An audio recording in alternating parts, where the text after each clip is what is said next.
Vladimir Putin lies. It's no secret.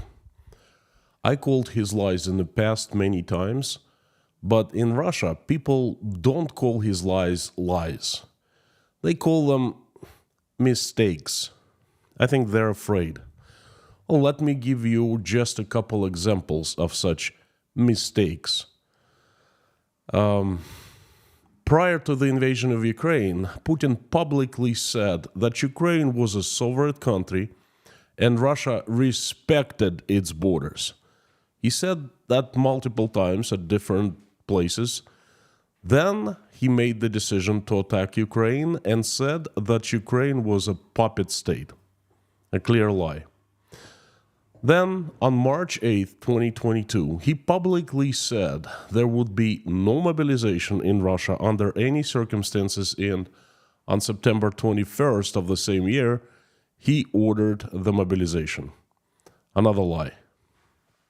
Then, in March of 2022, he publicly said that Russia was not after stealing Ukraine's land, and on September 30th of the same year, he stole Ukraine's land by adding 4 Ukrainian provinces to the territory of Russia. So he lies. But before he lied, his lies were here and there, so to speak. A lie here, something untrue there said. And this past week brought a real strange event. You know, Valdai Discussion Forum or Club happened last week in Russia. I listened what Putin said, and even me, an experienced person in calling out his lies, I was very surprised by massive and multiple lies that he said that. And what was extraordinary, Vladimir Putin said things that everyone knew were lies, and they could be fact-checked instantly. And this is what I'm going to do in this stream. I will quote Russia's president, and I will fact-check him. Howdy, everyone. My name is Konstantin, and welcome to Inside Russia, where usual Russia is explained by the unusual Russian. What you will not find here is propaganda, BS, or lies. What you will find is truth, common sense, and logic, and emotions, because I am a human being after all. And there'll be plenty of lies debunking today. Whew. Let me have a sip of tea first.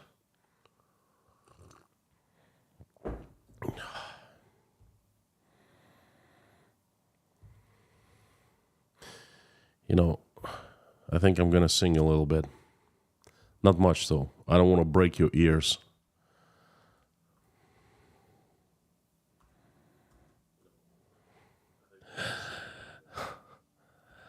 All right. There's one particular song I would like to share with you. And this song was performed by Fleetwood Mac a long time ago. A long time ago. But this song somehow it's stuck in my head. Tell me lies. Tell me lies, tell me sweet little lies. Tell me lies. Oh, no, you can't disguise. You can't disguise. You know, before the stream, I actually tried it a couple times. And I think this is actually the worst out of my all the times of horrible singing. But there's nothing I could do. This melody, this song was running in my head. Actually, in my head, it sounded much better than came out of my mouth. In my head, I was singing it pretty much close to how Fleetwood Mac was actually performing it. But anyway, you know, when I was listening to Vladimir Putin speaking at Valdai Discussion Forum, this song was running in my head. I'm sorry, but that's the truth. It's still there. I can't get rid of it. In Russia, there are 2 events that attract most public figures, politicians, oligarchs, and Russian President Vladimir Putin himself. They are St. Petersburg Economic Forum, that usually happens in May, and Valdai Discussion Forum, that happens in October. Well, this is October, and Valdai Forum happened, and Vladimir Putin spoke. So what I'll do now is I'll give you a brief summary of the speech that Vladimir Putin made, then some questions about the speech, and at the lies I will debunk. Well, I basically will fact-check some things that Vladimir Putin said. Well, here's the speech. I quote Russian President Vladimir Putin. That's not the complete speech. It's not, the detailed speech. It's a brief summary, so to speak. When we first met at Valdai Discussion Forum 20 years ago, our country was entering a new phase of its development. We used all of our energy and goodwill to engage in the process of building a new, as it seemed to us then, more just fair world. Our readiness for constructive cooperation was misunderstood by some as an admission that Russia was ready to follow someone else's path, ready to be guided by someone else's interests.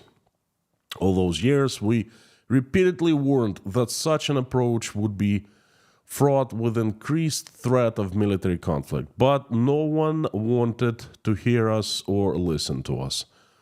The arrogance of our so-called partners in the West was off the charts. In the US and its satellites, the US and its satellites embarked on the course of military, political, economic, cultural, moral, and value-based hegemony. The prosperity of the West was achieved by robbing the countries, its colonies for centuries at the expense of robbing the entire planet. The history of the West is essentially a chronicle of endless expansion. There must be a response to this ever-increasing military and political pressure. I have said many times that we didn't start the so-called war in Ukraine. We're trying to end it. The war, which the Kiev regime started with the direct support of the West, is already in its 10th year, while the special military operation that we're conducting is aimed at stopping it. The Ukrainian crisis is not a territorial conflict. The issue is broader and more fundamental. We're talking about the principles of the new world order that'll be based upon. The West always needs an enemy. Russia is Western politicians' favorite topic. The Western elites are trying to make everyone who acts independently into an enemy, whether it be China, India, Arab countries, or Muslim countries. The US imposes its security and economic decisions on Europe. Western so-called colleagues, especially from the US, instruct others how to behave in a very insulting ways. Who are you anyway? It makes you want to say, open your eyes. The era of the colonial rule is over. Well, this is basically the main speech, a brief summary of the main speech that Vladimir Putin said. A funny speech. It's filled with lies, well, mistakes, whatever. But I'm gonna take a few detailed messages from his later. Well, anyway, I looked at the speech and I looked at the Q&A, questions and answers that he had. He was speaking for a couple of days at Valdai Forum, and for myself, I picked the most interesting topics, and I'd like to give you my takes on those topics. I would like to debunk lies, okay? And the first topic is on Yevgeny Prigozhin's death. Surprisingly, Vladimir Putin spoke of Yevgeny Prigozhin's death. No one expected it, but he did. And this is what he said. The question of what happened to the head of a private military company is right here in the air. The head of the investigative committee of Russian Federation told me the other day, that a grenade exploded. The grenade remnants were found in the remains of the bodies of those killed in a plane crash. There was no external impact to the jet. It's an established fact resulting from the expert probe conducted by Russia's Federal Investigative Committee. Unfortunately, there was no examination for the presence of alcohol or drugs in the blood of the deceased. Although we know that following certain events, we know what the events are. The FSB searched the company's office and discovered not just 10 billion rubles in cash, but also 5 kilograms of cocaine. In my opinion, such an examination should have been done, but it wasn't. Now, folks, this on Prigozhin's death, this thing seems very, very strange. The first thing is, why Putin? That, in talking about Prigozhin's death, is investigative committee's duty. Since when the Russian president reports on a criminal investigation of a plane crash, just an ordinary plane crash, what does Putin have to do with the investigation? Perhaps he simply wants to be the press secretary of the investigative committee and he's holding a wrong job. Two things here in his speech are very fishy. He says that there was an explosion of a grenade inside the jet. Well, where's the evidence? Show us the money. Anyone can say anything, and Vladimir Putin's reputation for telling the truth, well, it's questionable at very best. A grenade explosion? Is he covering something up? What about those videos of accident in the sky? They are out there, and it certainly did not look like internal explosion of a grenade. Where was the explosion in that video? And the second, I couldn't believe the cocaine story when I heard it. I mean, it's unbelievable. So, do I understand correctly that FSB, former KGB, searched and seized 10 billion rubles in cash and 5 kilos of cocaine? Putin said after the event, well, it's not really the event, that's a mutiny, successful mutiny that Yevgeny Prigozhin conducted against Vladimir Putin. Why didn't Putin name the names?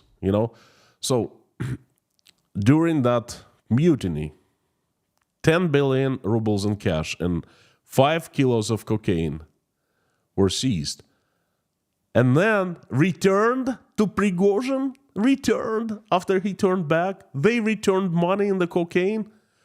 Otherwise, how Russian president would know if they were possibly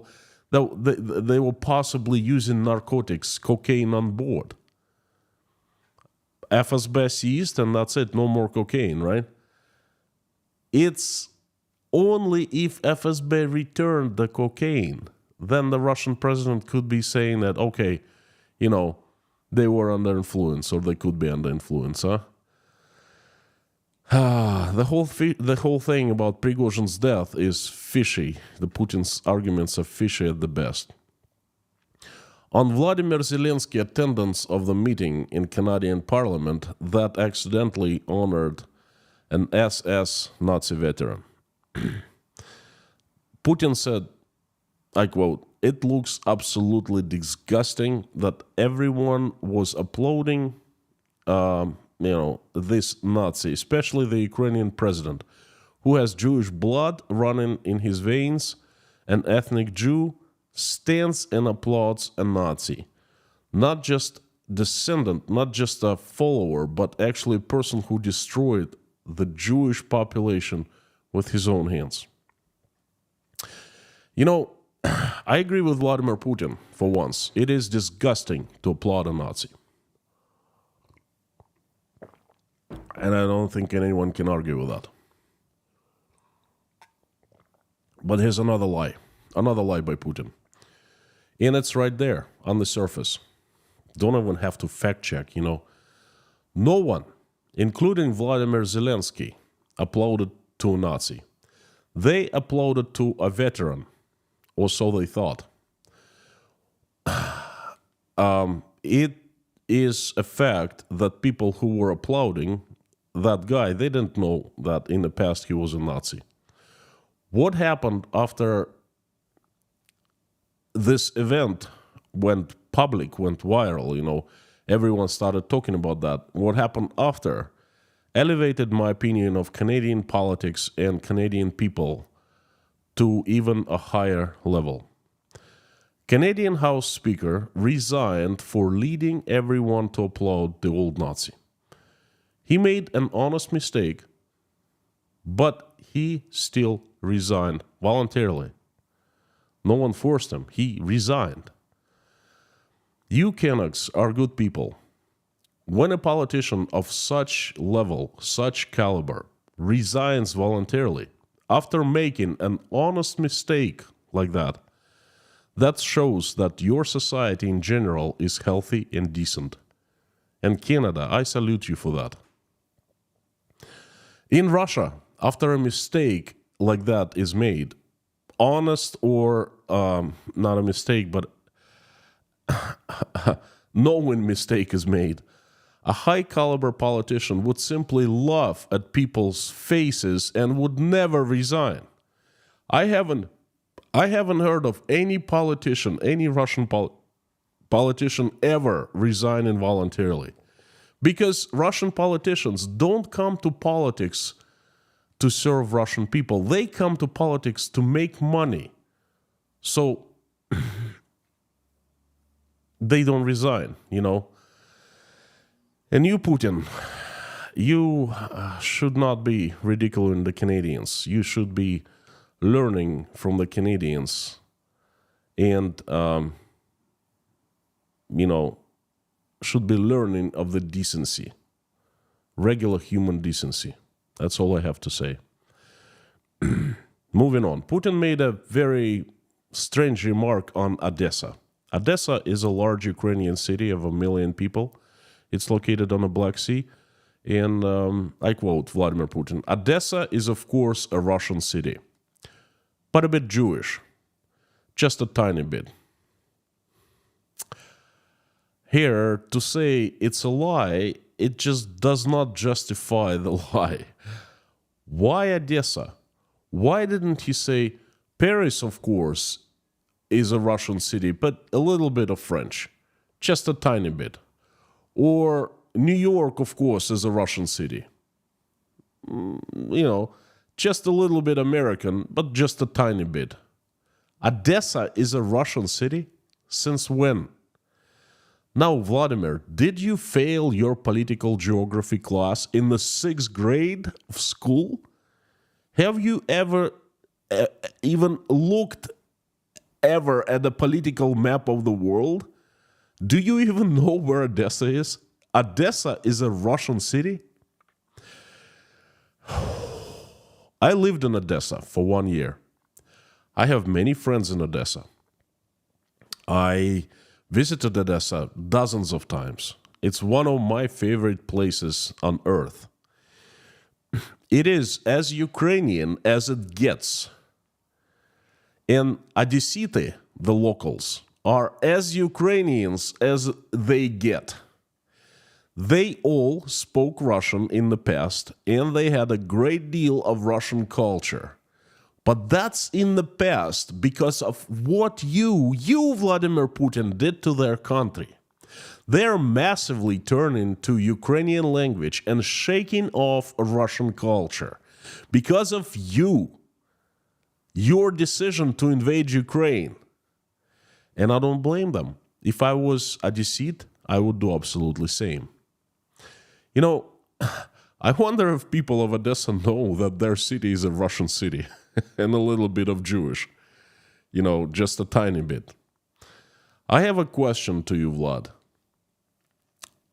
Telling that publicly to the entire world, sitting in front of the cameras, telling that Odessa is, of course, is a Russian city, just a tiny little bit Jewish, Are you feeling okay? Mentally. Do you still get the reality in adequate way? It'd be very good to know.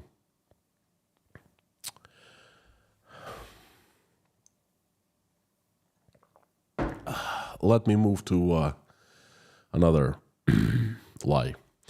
On European Council President Charles Michael's statement that Russia betrayed the Armenian people. Vladimir Putin, as you know, that Russia betrayed the Armenian people. This, you can't go around it. It happened. Well, I quote Vladimir Putin. It's not they're not the ones to tell us that we betrayed them. We have a saying, it's the pot calling the kettle black. So basically, he accused the Armenians of hypocrisy. He suggested that it's the Armenians who betrayed Russia, not Russia betrayed the Armenians. And that is a lie. Russian politicians have betrayed Armenia. They spat in the defense agreement that Russia had with Armenia. They wiped their shoes of that. Russia did betray Armenia. After so many decades of supporting Armenia, it did betray the country. This is black and white. The agreement was not honored by Russian Federation. And now Putin goes out there and says, oh, it's not us, it's them who betrayed us. Incredible. Calling lies, sweet little lies, Let's move on. On the West's military aid to Ukraine, Vladimir Putin, I quote him, he said, Ukraine's economy can't exist without external support. It appears to be completely dependent. But at the expense of what? At the expense of monthly multi-billion dollar injections. As soon as the injections stop, that's it. It'll be gone in a week. The same applies to the defense system. Imagine that supplies would stop tomorrow. It would take a week for ammunition to run out. The West is also running out of ammunition. There are 3 lies here. First of all, when Russia attacked Ukraine, invaded Ukraine, when Russian missiles started flying in Ukrainian airspace, when Russian tanks started rolling onto Ukrainian land, Ukraine didn't fall. It did not have any military support from the West. It's a known fact.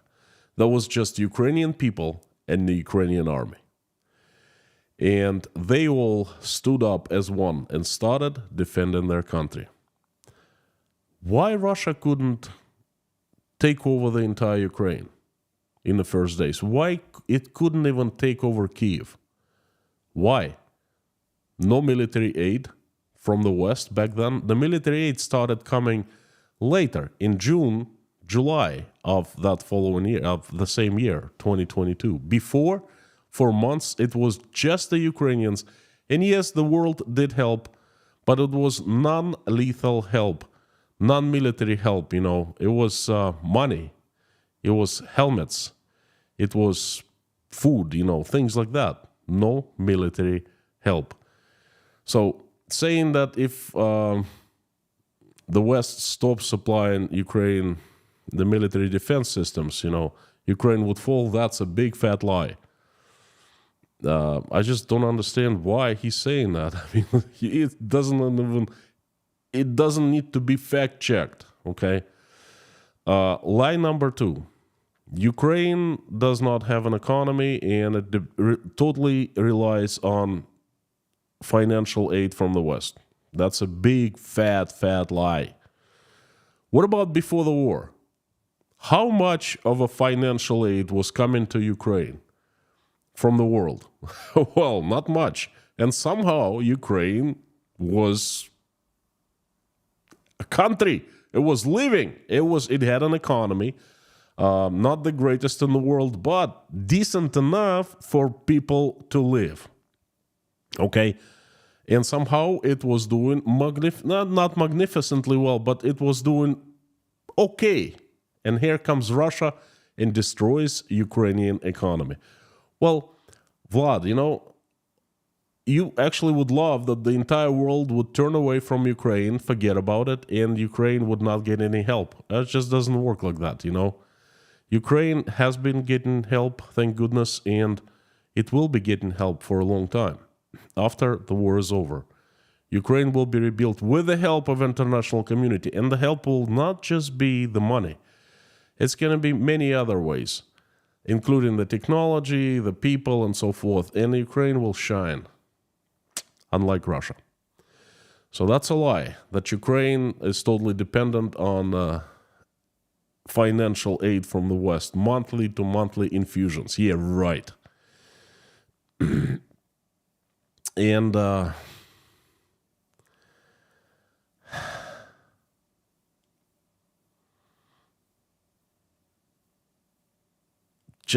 don't even know what to say, folks,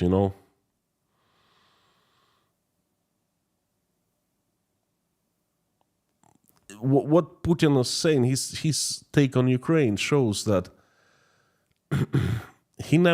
line number 3, he never considered Ukraine being an independent country.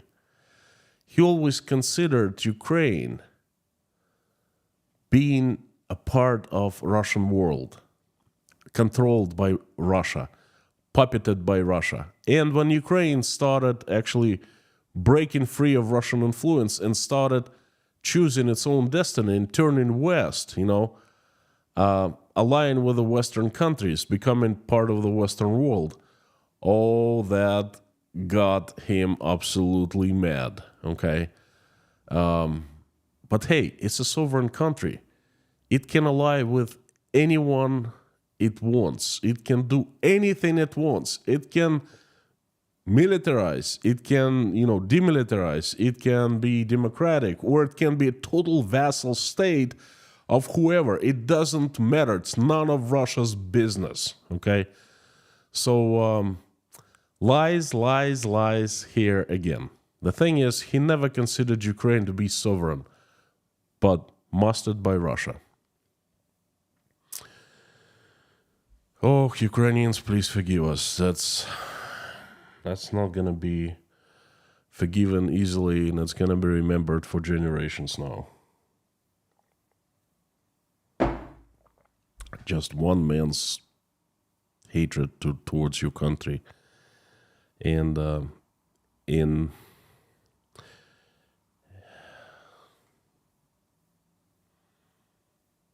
inactivity of us, that's the recipe for this huge disaster. Now, let me move on. On militarizing the Russian economy. Putin talked about the economy and about the budget, of course, because that's the talk of the town now, because the Russian budget is being approved, being considered for the year of 2024. Let me quote Vladimir Putin. We have increased security and defense spendings. Not just defense, but also security spendings. It has more or less doubled. It used to be around 3% of GDP, but now it's around 6%. But we have the budget proficit in Q3 of this year. For the year of 2023, there will be overall budget deficit, but only 1%. And this is the healthy budget and the healthy economy. It's not true to say that we are overspending on guns and forgetting about butter. I'd like to emphasize that all previously announced development plans, achievements, and strategic goals and the government's social obligations to population are being and will be fully implemented. This text is full of lies. It's full of lies. Let's call things the right names, okay? This text is full of lies, not mistakes. because President of Russia cannot make mistakes like that. You take any freshman in economics school who studies Russian budget and budgeting, and they will not make mistakes like that. Okay, if Putin actually made this, if he made this an honest mistake from him, okay, then this mistake is so atrocious that he needs to resign right now. Okay, so I don't think it was a mistake. It was lies. I did a live stream on Thursday about the Russian budget. I discussed and picked it apart, basically. Go ahead and watch it if you haven't. So, a few lies here. Putin.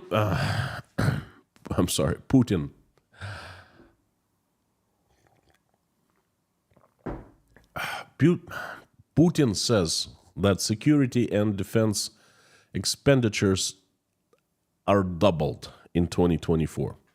First of all, security is the expenditures for siloviki inside Russia. Those branches of Russian government that have the right to use violence against Russian people. General police, riot police, KGB, legal, judicial prosecution, etc. And the defense expenditures, that's the war. The army and the military-industrial complex. And I would say it's not the defense expenditures, but the offense expenditures, because Russia certainly is not defending itself, but offending Ukraine. So Putin says both offense and security expenditures will be doubled in 2024. No!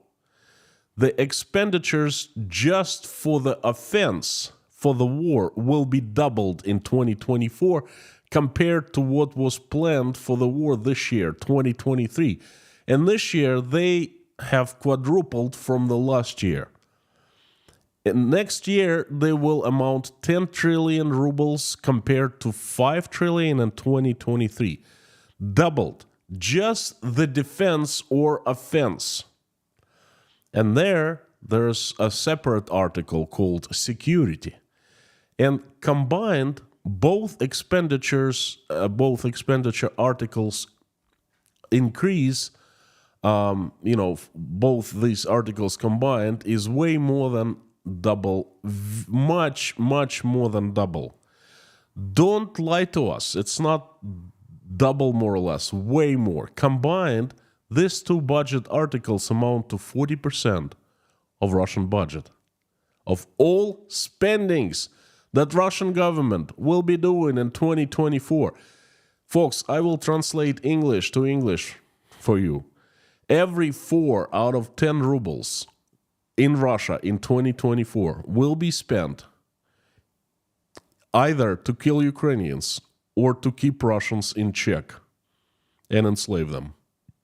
This is the first time in Russia's history that we're seeing the magnitude of these articles being so great. Historically, it was always under 1/3, and in some years, way under 1/3. Next lie. According to Putin, Russian budget deficit is for 2023 is 1%. Folks, explain me why he said that. Because in the official papers and the official documents of Russia's Ministry of Finance, the budget deficit is calculated at 2%. That's double from what Putin said. Putin says 1%. At the same time, the Ministry of Finance says 2%. Who needs to be fired? Putin or the Ministry of Finance? Well, the Ministry of Finance is right, because I checked. And it's actually given a very positive calculation of 2%. I think that in reality, when we count what actually happened in 2023, how much money was spent, we'll see that the budget deficit will be over 2%, perhaps way over. Again, that's a huge difference between what Putin says and what the reality is. Mistake? I don't think so. Lie, fat lie. Next lie. I quote Vladimir Putin.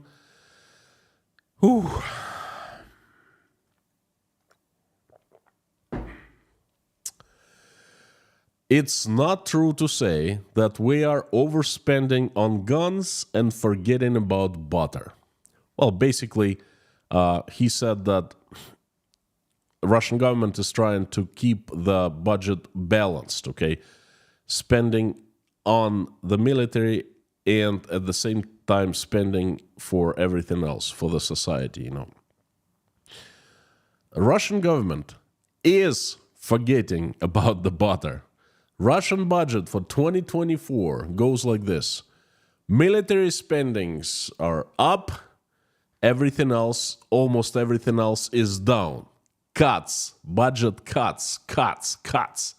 National economy, education, healthcare, either cut or staying the same, but in real terms, you know, taking into consideration the inflation that happened, you know, that's a cut.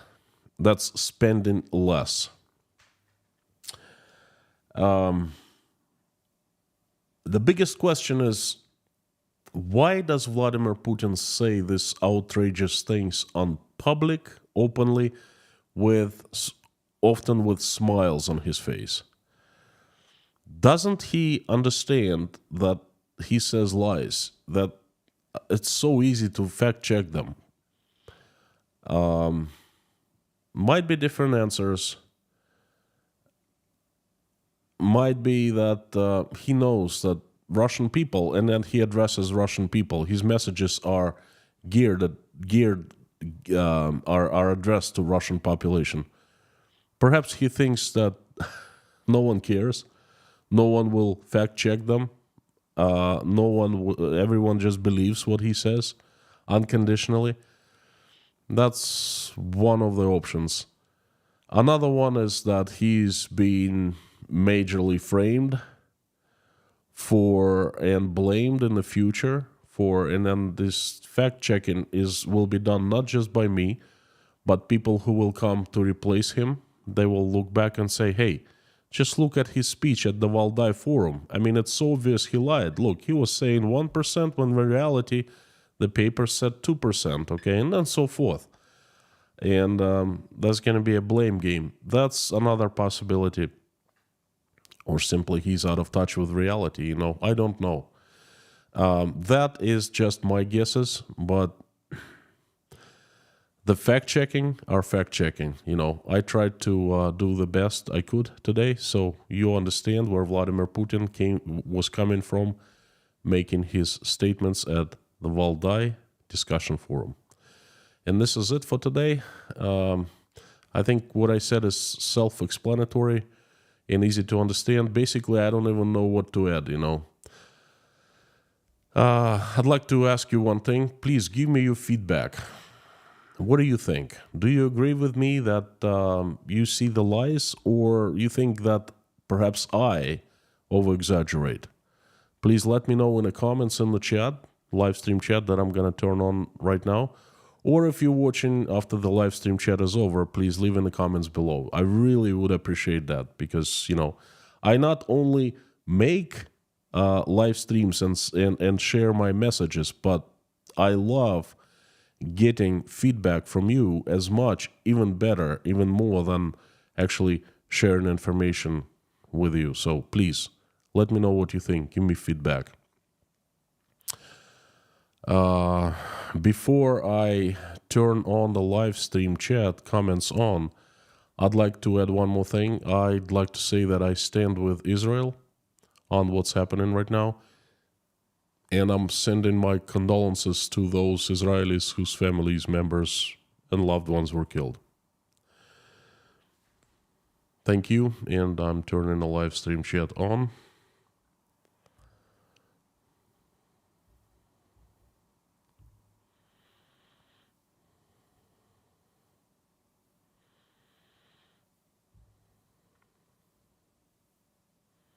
And this is my favorite time of any live stream, when I see that it explodes with people. Thank you, friends, for coming back. Thank you, mods, in case you're here for the first time. Please know that this community has the best moderation team in the world. Lorna, Mommy K, Bob S, Harry Potman, and Prince Amir Fazad. Fantastic people, the best mods. Thank you. And thank you, usual suspects. Thank you for coming back. If you want me to notice your question or comment easier, please put it in all caps and put Inside Russia after @ so I see it highlighted in large orange box. Thank you.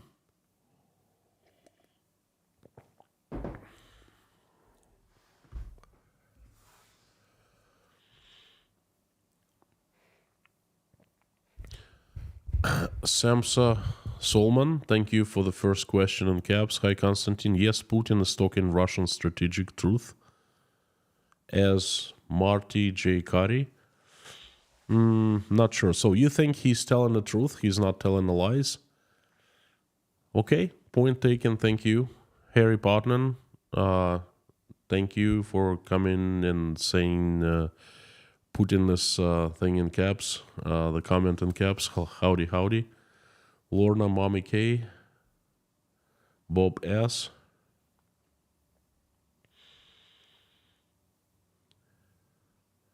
Edgecombe Main in the house. Jimmy Penrose, thank you for coming. Fantastic to see you. Please say hello to the wonderful state of Maine from me. One of my most favorite places in the world. Same as Odessa.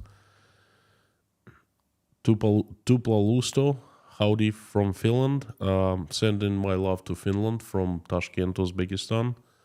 Eileen, thank you so much for good words.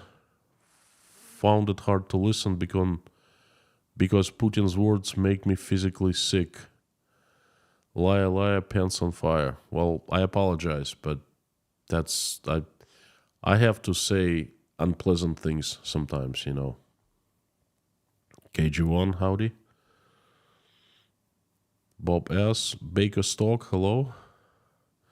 Again, I'm reading comments that are in all caps or highlighted in orange. Faced Rutherford from Spain, howdy. Jacksonville, Florida, Mark Bramlett, thank you for coming. Ryan, hello from North Saskatchewan, River Valley in Alberta Oblast. That's, let me tell you, beautiful wilderness there, but far away from, like, everything, probably. I know on the map where it is. A friend of mine used to play for Saskatchewan, one of the minor teams there. It's a long, long time ago. Play ice hockey, of course, you know. Roy Cousins from London. Harvey Sutcliffe, howdy.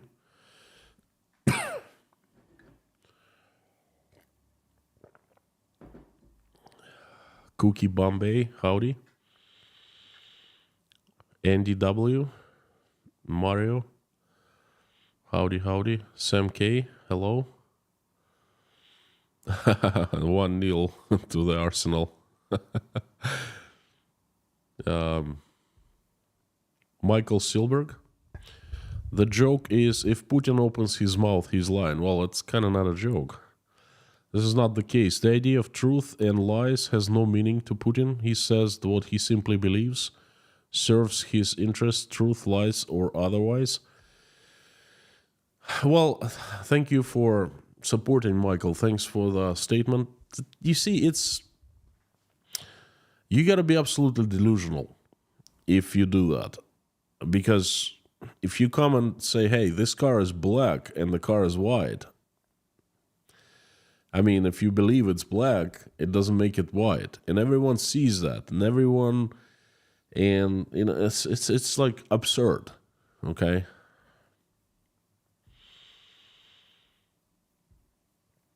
Stefan from Sweden, howdy, thank you so much. I appreciate very much your support, and I appreciate wonderful words. Thus, my privilege is mine, and honor is mine. Thank you so much. Your help is much appreciated. Money is needed and very appreciated, but the words are actually priceless. Thank you, thank you, thank you, Stefan. David N, howdy. Pamela J, babysitting, surprise, new ducklings. That's good. Truffles, thank you for standing with Israel. Well, how can I not stand with Israel? That's a country was invaded, and the Israelis started getting killed. I mean, that's same thing as Russia and Ukraine type of thing, Crusader Damien, Putin's real issue is that we were not talking about him or Russia at all. His feelings were hurt. I live in Canada and Russia was rarely in the news. Crusader Damien, this time I disagree with you. Sorry. I don't think that was his main issue. Perhaps there was an issue, but not main one. I don't think he could care much about Russia being in the news in Canada or not. I think there's something different here. I think he just cared for Ukraine. He not cared, but he considered it to be his puppet. He wanted Ukraine to ask how high after he said jump. And Ukraine didn't do that. Ukrainian people started deciding their fate of them by themselves, and then he hated that. Because Ukraine was everything Russia wasn't. So he was scared, and I think he hated that. That's what happened. From Finland with love. Thank you so much for coming back. Fantastic name, by the way. Love it. Just tuned in. We'll watch message after. Fascism and communism was supposed to be the very opposite, but it looks like they were just a small step apart. What are your thoughts about that?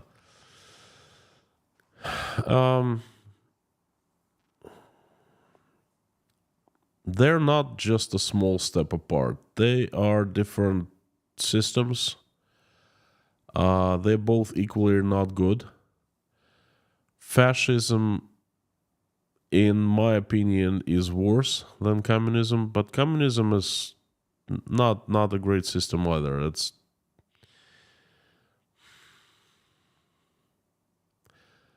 These are both systems that oppress people, okay? And that's not good. That's basically, I don't even know what to say besides that.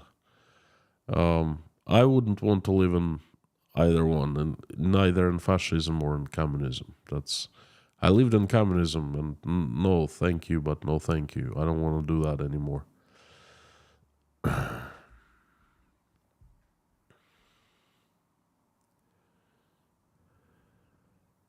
EW 1974, Good Nabend, Dirk, Good Nabend, The White Tree Man.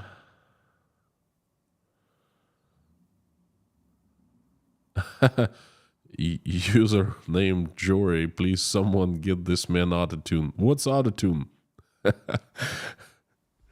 You didn't like me singing? Well, I didn't like it either. But folks, I kid you not, when I was listening to Putin, that's what was spinning in my head, tell me lies.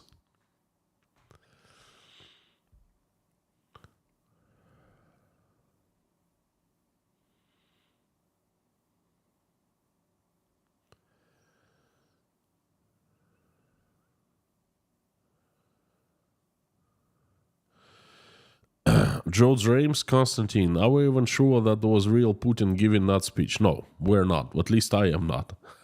But, I'm putting everything out of the equation.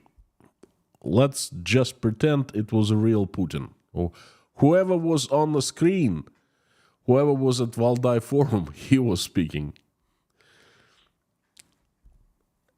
George Rames, it's a good point, I think that if it wasn't the real Putin,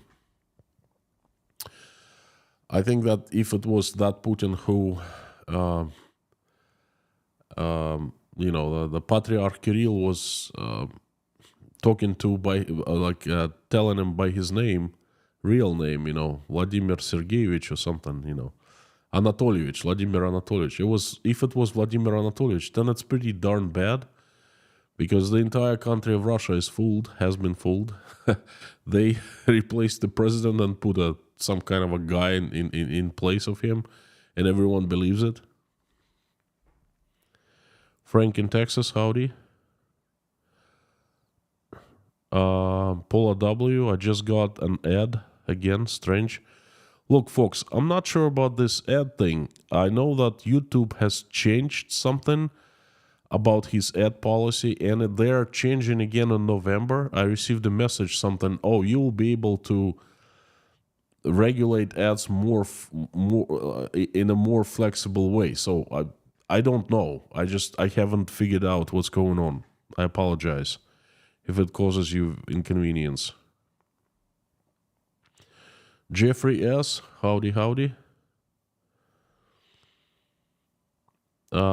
Gary Black, I've been getting an ad during the last couple live streams as well. Well, also mods, Lorna and Mommy told me that they got ads. I haven't figured out what's going on yet. I apologize. Crusader Damien, why do Russian World War II monuments state the war from 41-45? Did Russians forget they invaded Poland together with Hitler? What value does the truth have in Russia? Well, I think your question is rhetorical. I think you know the answer to your question, and that's spot on. I was taught in school that the war lasted from, 41 to 45. And funny thing is, we never were told that it was World War II. We always said it was a great patriotic war that lasted from, started in 41, 22nd of June, and ended in 45, 9th of May. The patriotic war, you see? That's the difference. Великая Отечественная война. And no, we never were told that Russia invaded Poland along with Hitler. No, of course not. Oh, my friend. I don't know what to tell you. I learned it, I think, in the late 80s when Perestroika was kicking in. Then I learned it on my own later. That's one of those pages Russians don't like to talk about, and they don't like to teach that at school. You can only learn it by yourself. And you're asking what value does truth have in Russia? I think you know the answer.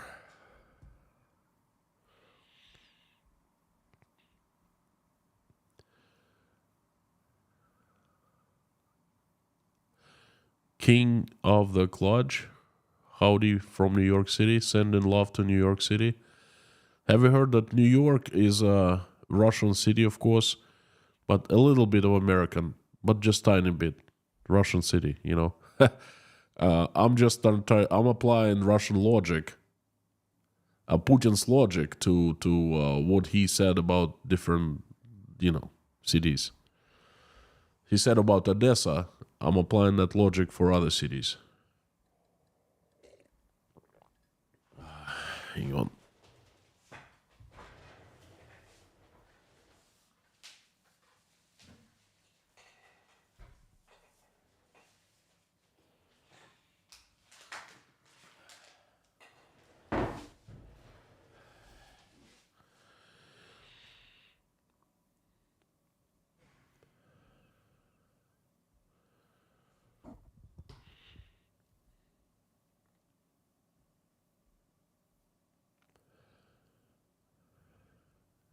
Yelena DS got an ad on iPad, but not on TV. I'm sorry, I don't know. Mario, I'm at this moment making a wreath for the fallen for the Remembrance Day. Point taken. Terry Carter, howdy. Question, Constantine, wouldn't the song from Henry Rollins' Liar would be about right? I don't even know what this song is. I'm sorry. KG1, thank you. Being cynical, but Putin telling lies is pretty much the same as the rest of the world politicians, to be honest. Well, not the Canadian politician, not the Canadian head of house who resigned. He didn't tell people lies, okay? He misled, and he made an honest mistake, but still he misled and he resigned. That's different. That's like public servants for me.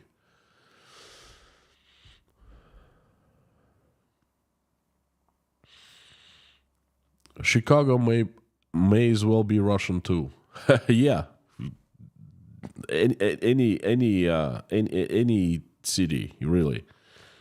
Putin's logic: Alaska is Russian territory because it's closer to distance to Russia. Oh yeah, he's got quite strange logic. Let me tell you. Hannah S, howdy and thank you. Dave Strains. Hello, hello.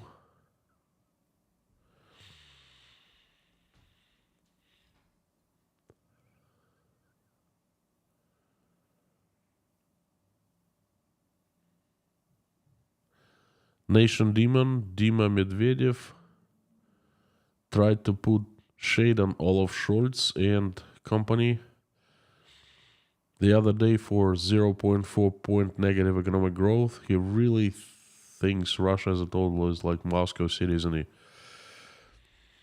I don't know what he thinks he gets when he gets sober, you know. I really don't. Michael Judd, howdy. Steve Barnes, it would be easier on our ears if you played the original Fleetwood Mac song just for a few seconds to avoid copyright infringement. I'm begging. Steve, it's all or nothing. You know, I am performing, you know, it's not Fleetwood Mac. Sorry.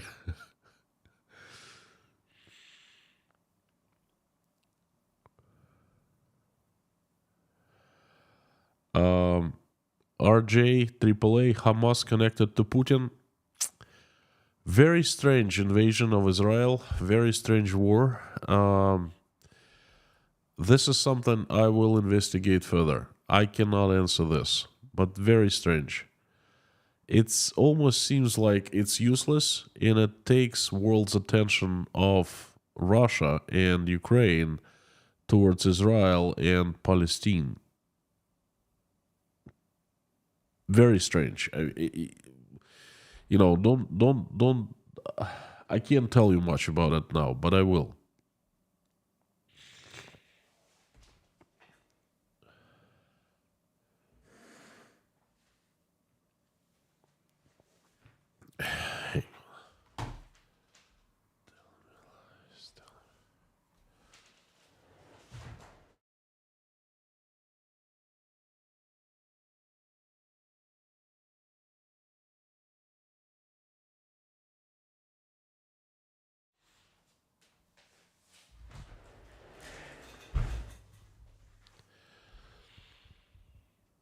Scott Nesbitt, I feel God wants people to think for themselves that they've had to pass because other people were thankful, and may God walk with us all.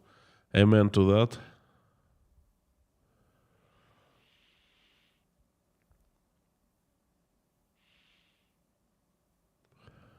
Nation Demon, when I heard Russia and Nazi Germany work together, I was shocked. Oi, I was shocked as well. Trust me, in 90, you know, when I was in the late 80s, there were so many things that we were learning about our past because we had completely different picture of the USSR, of the country that we were born and grew up in. But I guess I didn't feel as bad because I was young. I was just a kid. I was just learning things. Now, it would have been completely different, okay? Michael Silberg, thank you so much for being the sponsor for 7 months, and thank you for this word. Thank you very much.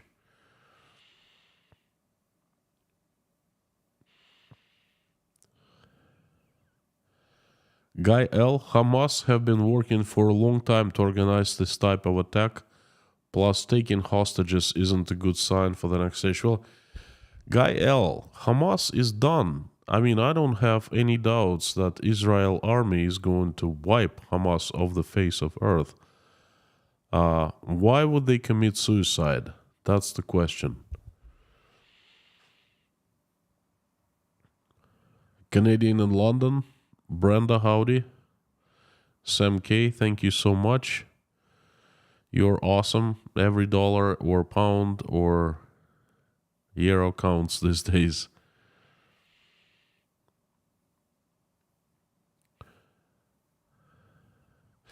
By the way, another news is that Russian ruble is trading at 101.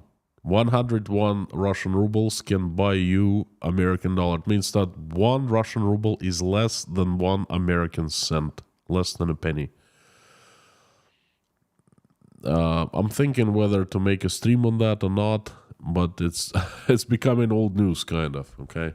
I'm waiting for more economic news to appear and surface, and I will give you an in-depth analysis of what's happening. And actually, I was speaking today in front of a breakfast club. Every Sunday, we get together every morning, on Sunday morning, and we pick a speaker and to deliver an interesting topic. And I was the speaker today, and I was telling everyone of Russian economy how it's been doing. Dogecoin X, well, just about right, yeah.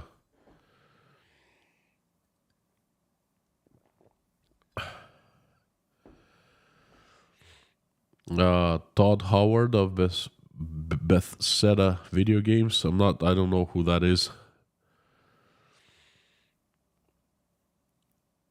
Over 2,000 killed in a huge earthquake in Afghanistan.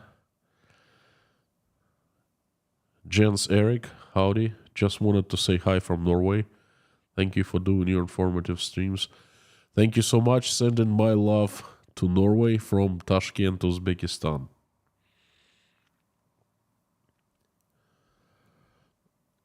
If this keeps up, the game Robux currently may be worth more again than the ruble.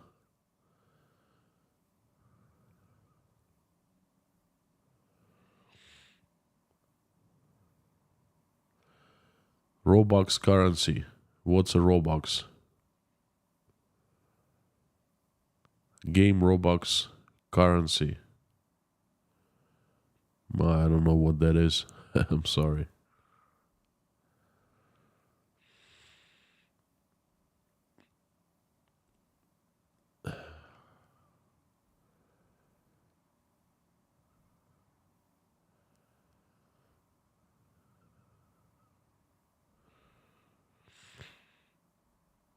Samiland from Oklahoma, USA. Thank you so much for coming. Howdy, howdy. Michael, Michael. What's going on? Birthday? More singing?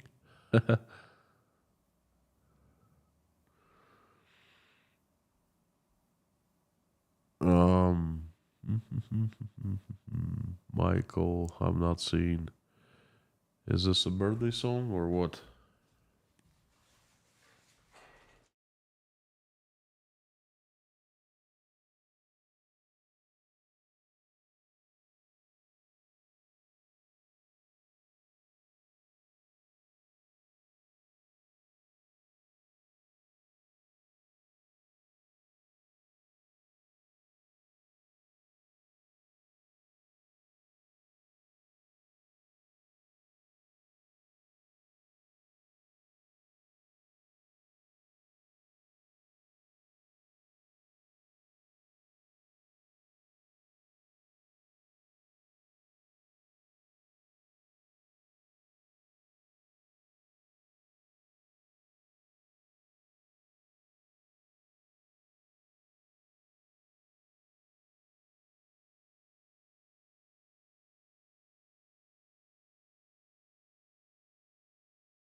Oh, yeah. Sound off. Sound off. Sorry about that.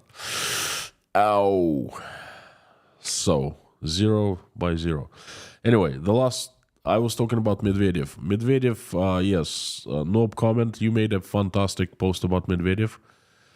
I liked the guy when he was the president. He was the best president Russia has ever had. He did the good policies. First thing he did when he became the president, he fired 28 KGB generals. Okay, he was liberal enough to be a liaison, the bridge between Russia and the West, and he was a ray of hope. He started defending business, promoting business, making life easier for business people, lowering taxes, lessening the control of the government on the businessmen and so forth. So he was the biggest mystery is that what happened to the guy? What happened to him? Is he completely gone or that good Medvedev still inside somewhere, the small guy? Who knows? Now there's definitely a demon or something. Anyway, friends, thank you so much. Wrapping it up. Be finishing the stream with a prayer as usual. Just let me grab my prayer book.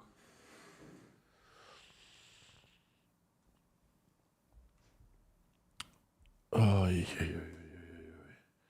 Looks like Michael misplaced it somewhere.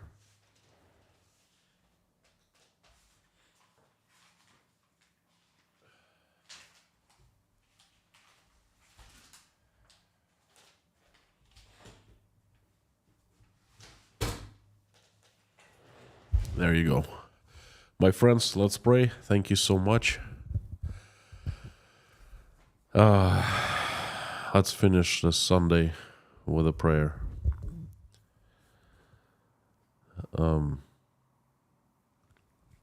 Dear Lord Jesus Christ, thank you so much for giving us this day. Thank you for giving us this weekend, this life in general. Thank you for putting food on our tables, giving roofs over our heads, and surrounding us with people who we love and who love us.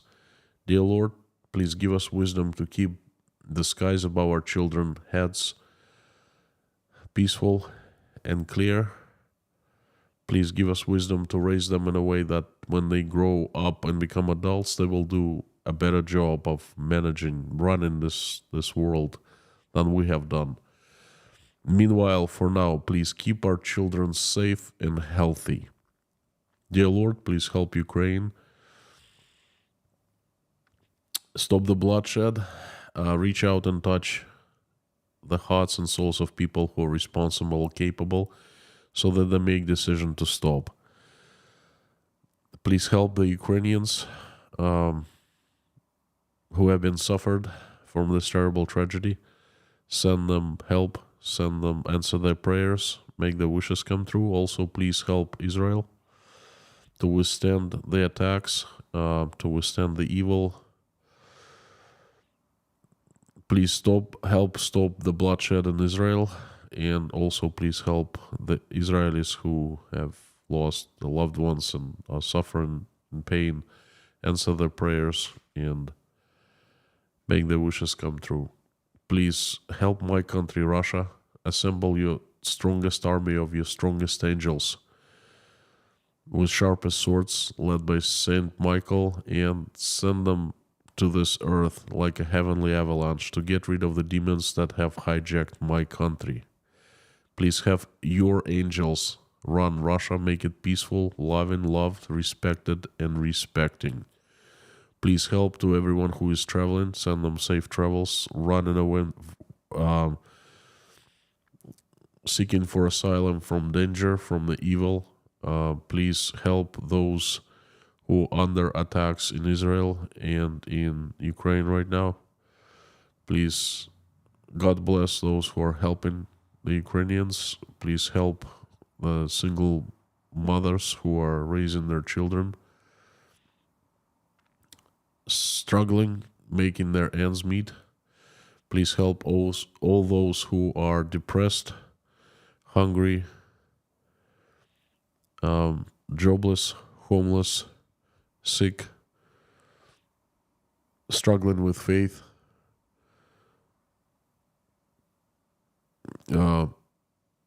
not feeling well about their lives in general, betrayed, hurting, please send them your light. Shine your heavenly light upon those people. Fill their hearts with love and surround them with your warmth of your love, so they feel better about themselves. They feel your love. They feel your help. They feel hope that you give them, and they will stand up from their knees and stand tall, and they will have a chance to have happy life again. Dear Lord, thank you so much for bringing us into this community. Thank you for allowing me to share my thoughts with so many people, and thank you for allowing us to pray together. Please help everyone who's praying right now with me or just simply watching us pray. Answer everyone's prayers and make everyone's wish come true. Thank you, dear Lord. I'd like to ask you for a few people who need your help. And I'll start with the little girl Sarah, who is not feeling well, struggling still. She is doing better. Thank to you and thank to your help. Please keep on helping her. Keep on sending your love to her, and keep on sending your angels and giving her strength and recovery. Please answer her parents' prayers and send strength and your love to the parents of Sarah.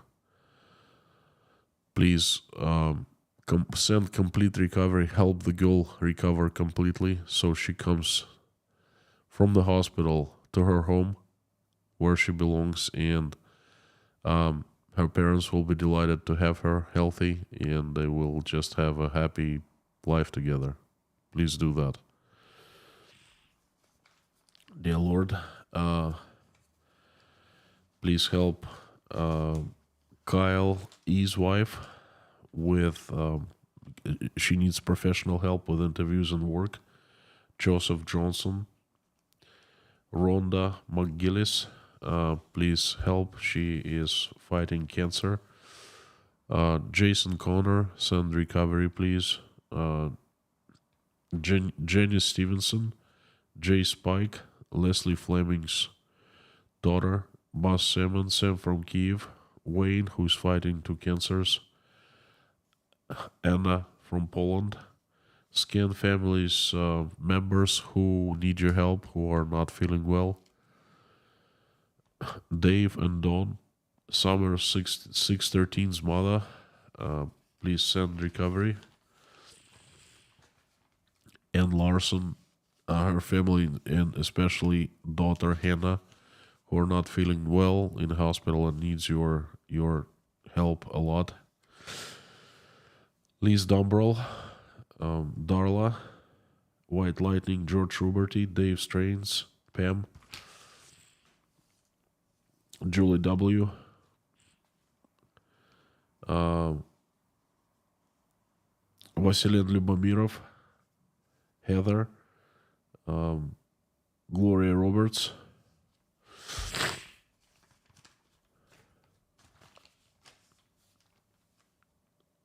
the Highwayman, David Porter, and everyone, and his family, and everyone who's in Chernovtsi, Ukraine, Susan Marshall, Terry Carter, Jordan Lee McMahon, Meta Spencer, Pamela J., Elena, Natasha, Jake, Michael, Oля, Dasha, Sky, Bonnie, and Svetlana, Michael, Dirk, Linda, Angelica at Life, Randolph, Grace Philosophy, Mr. Dean Spooner and his church called Our Savior Lutheran Church, Susie Mailer, EMS Paramedic Liz, Karen, and Lori Miles' husband. Please help all the children in Ukraine and Israel who have been affected by the terrible tragedies happening in their countries, and send them your angels to watch over them and help them. And please help all the children who are sick, not feeling well, and send them recovery. Thank you so much, our dear Lord Jesus Christ. Amen. My friends, thank you for coming. One more time, it's my honor and my privilege to have you. Thank you. There will be another week. There will be many streams to come next week. Please keep on tuning in. And before I sign off, I would like to ask you to support me by saying along with me the usual Carthago delenda est.